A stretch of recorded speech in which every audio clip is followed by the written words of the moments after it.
आदेश आदेश कन्या राशि वालों, आपके जीवन में खुशखबरी आने वाली है। जीवन खुशियों से भरने वाला है। भाग्य का साथ आपको मिलने वाला है। धन का आगमन और धन का संचय दोनों ही चीजें आपके जीवन में होने वाली हैं। धार्मिक और व्यापारिक यात्रा करने की आप बहुत दिन से सोच रहे थे, तो अब शुक्र देव की कृपा से आपकी वह इच्छा भी पूर्ण हो जाएगी। शुक्र देव का गोचर आपको एमएनसी कंपनी में जॉब दिला सकता है।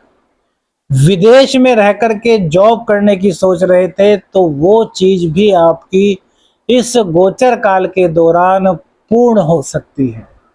विदेश से धन कमाने के लिए आप कोई कार्य कर रहे थे, उसमें सफलता आपको नहीं मिल पा रही थी, तो वह कार्य भी इस गोचर काल के दौरान आपका पूर्ण होता हुआ प्रतीत हो रहा है। अनावश्यक खर्चों पर जहां लगाम लगेगी, वहीं बीमारियों से भी आपका कहीं ना कहीं यह गोचर बचाव करने वाला है। ड्रेस सेंस आपकी निखरेगी। आपके अंदर कोई कलात्मक गतिविधि थी, तो वो निकल करके बाहर सामने आएगी। आपका प्रेजेंटेशन लोगों के लिए उदाहरण बनेगा और उस प्रेजेंटेशन के जरिए आपका जहां नाम होगा, वहीं धन प्राप्ति के आसार भी उससे बनेंगे। आदेश आदेश, मैं शावर मंत्र साधक प्रवीण आप सभी का स्वागत करता हूं। आज बात करेंगे कन्या राशि, कन्या लग्न वालों पर शुक्र देव के राशि परिवर्तन का क्या प्रभाव पड़ेगा। मित्रों, 31 जुलाई को शुक्र देव अपनी वर्तमान कर्क राशि को छोड़ करके सूर्य देव की सिंह राशि में प्रवेश करेंगे और 24 अगस्त तक यही रहेंगे। 25 अगस्त को ये अपनी नीच राशि में गोचर कर जाएंगे।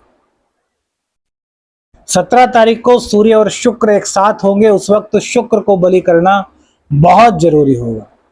तो कन्या राशि, कन्या लग्न वालों, आपकी कुंडली में शुक्र देव सेकंड हाउस के स्वामी होते हैं, जो कि धन का भाव है, और आपके भाग्य के स्वामी होते हैं, जो कि आपका 9th हाउस होता है। अब आपकी कुंडली में जो शुक्र देव है वो 12वें भाव में जा रहे हैं। तो 12वां भाव आपके लग्न का व्यय है, अर्थात शरीर के क्षीण होने को दर्शाता है। लेकिन भैया, शुक्र देव 12वें भाव में बलि अवस्था में होते हैं, तो शरीर को क्षीण तो ये करेंगे, लेकिन शुभ परिणाम बहुत देंगे। और यदि जो गलतियां हम बता रहे हैं उन गलतियों से बच गए, तो शरीर क्षीण नहीं होगा, वरन हष्ट हो, पुष्ट होगा। स्त्री हो, पुरुष हो, बच्चा हो, वृद्ध हो, सबके लिए यह बात लागू होती है। तो सबसे पहले 12वें स्थान में शुक्र देव का बैठना किस तरीके से आपके लिए शुभ प्रदायक है, इसको सुनिए। आप विदेश में नौकरी चाहते थे, विदेश में आपको नौकरी मिल जाएगी। विदेश में जाकर के कोई कार्य करना चाहते थे, वो कार्य आपका हो जाएगा। शुक्र से संबंधित कोई काम, जैसे कि सौंदर्य प्रसाधन का आप काम करते हैं, स्पा सेंटर आपका है, कपड़ों का व्यापार है, साड़ियों का व्यापार है, तो उस व्यापार में आपके लिए बहुत अच्छे शुभ संकेत इस गोचर काल के दौरान दिखाई दे रहे हैं। विदेश में आप अपना माल भेजते हैं, तो वहां के ऑर्डर आने के चांसेस बहुत हैं और बहुत अच्छा मुनाफा आपको इस गोचर काल के दौरान शुक्र देव की कृपा से प्राप्त हो रहा है। 12वें स्थान में बैठे शुक्र, आपके अंदर गायन की प्रतिभा है, आपके अंदर वाद्य यंत्र को बजाने की प्रतिभा है, आप बहुत अच्छे पेंटर हैं, लेकिन आप इन चीजों को भूल गए थे, या फिर आपने जानबूझ करके जिंदगी की व्यस्तता के चलते इन चीजों को छोड़ दिया था। तो दोबारा से वो चीजें आपकी उजागर होंगी, और जब आप उन चीजों को प्रेजेंट करेंगे, लोगों को दिखाएंगे, तो लोग उन एक्टिविटीज को देख करके मोहित होंगे, जिससे आपका नाम होगा और पैसा कमाने का मौका भी आपको इस गोचर काल के दौरान मिलेगा। शुक्रदेव आप पर अपरंपार कृपा कर रहे हैं। अब सेकंड हाउस के स्वामी शुक्रदेव होते हैं, तो सेकंड हाउस के स्वामी 12वें हाउस में बैठे हैं, अच्छा नहीं है, लेकिन जब बात शुक्र की आती है तो यह अच्छा होता है। क्योंकि ये विदेश से हर तरह का धन आपको दिलाने में आपकी मदद करेंगे।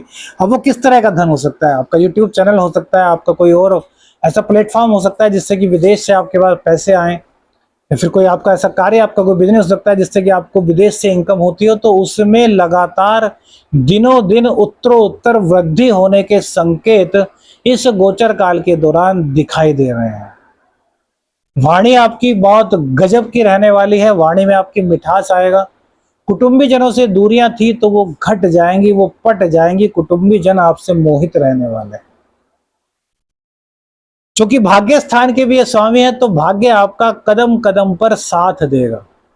भाग्य की बदौलत आपके सभी बिगड़े हुए कार्य बन जाएंगे। शनि देव और शुक्र देव एक दूसरे को आमने सामने देख रहे हैं, तो रोग रिपु ऋण का भी खात्मा होगा। अब एक चीज बीच में रोक करके बताएंगे, हमने कहा था शरीर का क्षीण होना, तो वासनात्मक क्रियाओं से यदि आप दूर रहते हैं तो आपको कोई दिक्कत नहीं। और वासनात्मक क्रियाओं से दूर रहने का मतलब है कि इस तरह की क्रियाओं को अति न करना। यदि अति करते हैं तो भैया गुप्त रोग भी हो सकते हैं, और इसके अलावा शरीर में कई तरह के संकट, शरीर में कई तरह की परेशानियां इस गोचर काल के दौरान उत्पन्न होने की संभावना है। शरीर आपका हष्टपुष्ट रहे, इसलिए इस तरह की क्रियाओं में कम से कम रुचि लें और अपना ध्यान रखें। शुक्र देव की कृपा आप पर धन तो बरसाएगी, ये आपको भाग्य का पूर्ण सपोर्ट दिलाएगी। आप विदेश यात्रा करना चाहते थे तो विदेश यात्रा आपकी होगी। व्यापारिक यात्रा, धार्मिक यात्रा है, दोनों यात्राओं का माहौल इस गोचर काल के दौरान देखने में आएगा। तो धार्मिक यात्राओं को आप तरजीह दीजिए। सपोज कीजिए आपको कोई व्यापारिक यात्रा करनी है, तो इसको धार्मिक यात्रा में तब्दील कर लीजिए।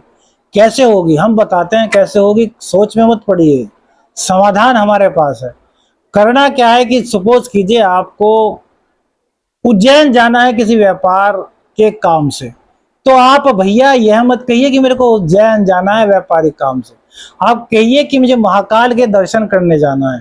सबसे पहले महाकाल के दर्शन कीजिए, काल भैरव के दर्शन कीजिए, और उसके बाद जो व्यापार का काम है तो वो कीजिए। तो दोनों कार्य आपके हो जाएंगे। प्रत्येक स्थान जहां पर भी आप जाएंगे वहां कोई ना कोई दिव्य शक्ति उस क्षेत्र में विराजमान होती है, तो उस दिव्य शक्ति का दर्शन करने के लिए हम जा रहे हैं, ऐसा कह करके आप जाएंगे तो आपके लिए सारे संकट दूर होंगे, आपकी यात्रा सफल होगी, सुखद होगी और शुभ फल प्रदायक होगी। समझ गए ना कि व्यापारिक यात्रा को धार्मिक यात्रा में कन्वर्ट करते हुए किस प्रकार से व्यापारिक यात्रा करें। लेकिन मन से होना चाहिए कि यार उज्जैन नहीं जा रहे, महाकाल जा रहे हैं, महाकाल के दर्शन करने जा रहे हैं, काल भैरव के दर्शन करने जा रहे हैं। नासिक जा रहे हैं तो त्र्यंबकेश्वर के दर्शन करने जा रहे हैं, ओंकारेश्वर के दर्शन करने जा रहे हैं। पुरी जा रहे हैं तो पुरी जगन्नाथपुरी के दर्शन करने जा रहे हैं। मथुरा जा रहे हैं तो बांके बिहारी जी का, राधे रानी जी का दर्शन करने जा रहे हैं। इस तरह की अंदर से भावना होनी चाहिए। ध्यान रखिए, शुक्र और शनि एक दूसरे को देखेंगे तो रोग रिपु ऋण को तो समाप्त करेंगे, साथ ही आपका जो अत्यधिक व्यय अनव्यर्थ की चीजों पर हो रहा था उन चीजों को भी ये समाप्त करने का पूरा प्रयास करेंगे। स्त्रियों का सम्मान इस गोचर काल के दौरान बहुत जरूरी है। स्त्री स्त्री का सम्मान करें, और पुरुष तो स्त्रियों का सम्मान करना उनका परम कर्तव्य है। अब दूसरी बात, 17 अगस्त को सूर्य देव भी यहीं पर आ जाएंगे। अब सूर्य देव अपनी ही राशि में आएंगे तो ये बेकार तो नहीं होगा, लेकिन सूर्य देव शुक्र को डैमेज करेंगे। सूर्य देव आग का गोला है, धधकता हुआ गोला, आत्मा का प्रतीक है, और शुक्र देव ठंडक है, भोग है, विलास है, आनंद है, तो ये कहीं ना कहीं प्रभावित होंगे। इसका क्या उपाय करें? शुक्रदेव कुंडली में नीच के हैं, उसका क्या प्रभाव करें? शुक्रदेव की शुभता नहीं मिल पा रही, डिग्री वाइज कमजोर है, तो क्या उपाय करें? तो सबसे पहले तो इसके जो 2-3 उपाय बता रहे हैं उनको गौर से सुनिएगा और करिएगा। प्रत्येक शुक्रवार को पति देव अपनी पत्नी को गुलाब का इत्र दें, पत्नी उस गुलाब के इत्र को अपने लगाएं और फिर रोजाना पति के लगाएं, तो इससे शुक्र की मजबूती बनेगी। दूसरी बात, 108 मखानों की सफेद धागे में माला पहनाकर बना करके मंदिर में जाकर के प्रत्येक शुक्रवार को माता रानी को भेंट करें। तीसरा उपाय, अगर शुक्र कुंडली में बहुत ही ज्यादा पीड़ित है, शुक्र की डिग्री कम है, शुक्र का किसी भी तरीके से आपको शुभ प्रभाव नहीं मिल रहा, तो शुक्रवार से उपाय स्टार्ट करना है। दही से स्नान, 50-100 ग्राम दही लीजिए रोजाना, और दही अपने पूरे शरीर पर मल लीजिए, एक एक अंग पर दही मल लीजिए, और उसके बाद उसको पानी से धो दीजिए। शुक्रवार से स्टार्ट करना है, 45 दिन लगातार करना है। किसी प्रकार की शुक्र की बाधा होगी वो दूर हो जाएगी, शुक्र मजबूत हो जाएंगे, हीरा पहनने से वो ताकत नहीं मिलेगी जो दही स्नान से शुक्र की पावर आपको मिल जाएगी। अपनी कुंडली का अध्ययन कराना चाहते हैं तो स्क्रीन पर जो नंबर आ रहा है इस पर व्हाट्सएप मैसेज कीजिएगा, कॉल मत कीजिएगा। चैनल पर नए हैं तो चैनल को सब्सक्राइब कीजिएगा, वीडियो अच्छी लगी तो लाइक और शेयर जरूर कीजिएगा। आदेश आदेश अलख निरंजन, हर हर महादेव।